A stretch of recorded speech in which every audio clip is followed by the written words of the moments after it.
Well, hello again, and welcome to Module 1. Like I talked about in the welcome video, each week we will have a different short video from me and a couple other videos that are very brief that you can watch uh, from YouTube generally. And each week we have a little bit of a theme and an applied example, something in our world that we can relate to the module's material. So for Module 1, we're going to go into aviation a little bit. This is a picture I took in 2018. I have a very casual armchair kind of interest in aviation. I'm certainly not a pilot. I'm not an engineer. I don't know much in detail about planes, but I just like flying on them and looking at them.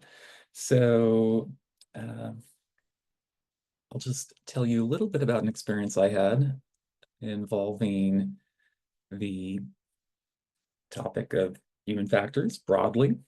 And you can let me know what you think in the discussion thread if you have comments about this example. And hopefully it's just a little bit of an interesting story. So here we go. I don't know who this guy is. He looks a little bit like me.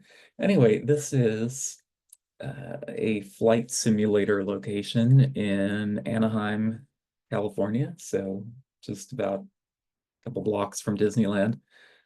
This was a gift that I received, the opportunity to participate in a 737 flight simulator.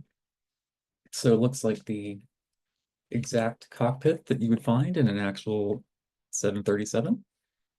And I was there with it's an actual pilot, but a pilot of a smaller plane, but somebody who is familiar with the controls of the Boeing 737.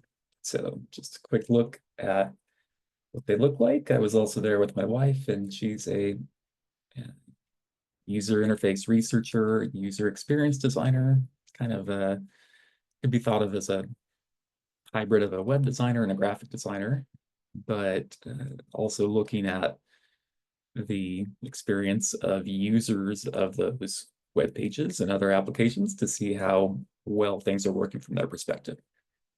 So anyway, I think this looks pretty cool.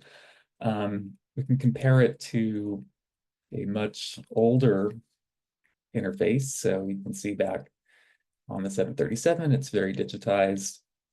I can't remember what kind of plane this is, but it's in a museum down in Morgan Hill area, a very analog kind of display. But even going back to the modern one thing that my wife pointed out, being a user experience researcher, is that although this looks kind of cool and futuristic, uh, she thought it doesn't look very user friendly. And at least from a layman's perspective, I have to agree.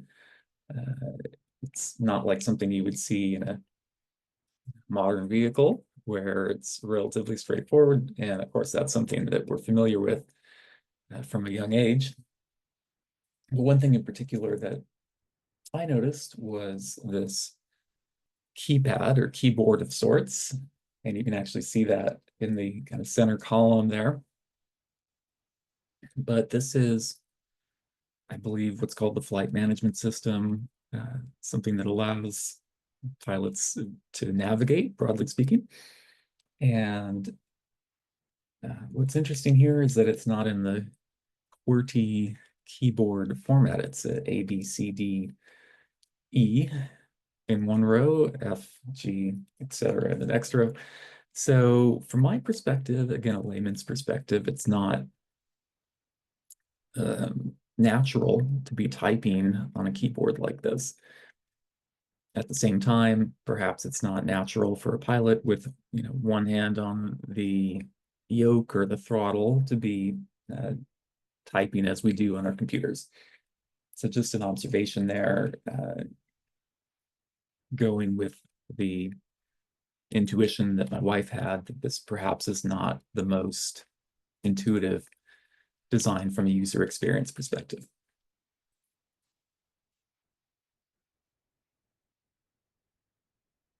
This is just another picture I took. Just wanted to point this out in case you happen to be in the San Francisco Bay Area and in need of a kind of mild hike. There's a trail down in Burlingame, Millbrae, where you can walk right along the bay and actually watch planes land and take off. So something that I do from time to time. Not showing it here. It's a little bit of a alarming picture, but I was here when the Asiana Flight 214 crashed in, what was that, 2013. And so, I was able to see the rubble and the smoke rising from that. And so that kind of made an impression, on one hand, having an interest in aviation, but on the other hand, seeing what can go wrong and the kind of catastrophe that can occur. Seems to really drive the point home that human factors is not something that's only interesting, but also something that has major consequences for human well-being and suffering. Anyway, if you want to take a walk there, here's a quick map of where it is. Hopefully no plane crashes in the near future, or maybe in the future at all.